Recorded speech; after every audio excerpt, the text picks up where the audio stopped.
যশোরের শার্শা নাভারণ রেল স্টেশনে সন্ত্রাসী হামলায় গুরুতর আহত হয়েছে এটিএন বাংলার বেনাপোল প্রতিনিধি আহম্মদ আলী শাহিন। আহত আহম্মদ আলী শাহিন উপজেলা হাসপাতালে চিকিৎসাধীন রয়েছে। গতকাল বিকেলে শার্শার নাভারণ রেল স্টেশনে এই হামলার ঘটনা ঘটে।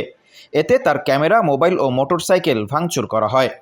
বিএনপির খুলনার গণসমাবেশ উপলক্ষে রহিম সর্দার ও তার সহযোগী ডালিম, শাহিন ও শামীম সহ ২০ থেকে ২৫ জনের সন্ত্রাসী দল রেল স্টেশনে যায় এবং স্টেশনে সাধারণ রেলযাত্রীদের এলোপাথারি মারপিট করতে থাকে।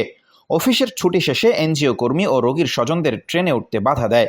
এ সময় তারা মোবাইল ফোনে সাংবাদিক আহমেদ আলী শাহিনকে জানায়। এই সংবাদে তিনি ক্যামেরা নিয়ে ঘটনাস্থলে যায়। সেখানে শার্শা থানার এসআই সিরাজুল ইসলাম সিরাজ তার ফোর্স নিয়ে উপস্থিত ছিলেন।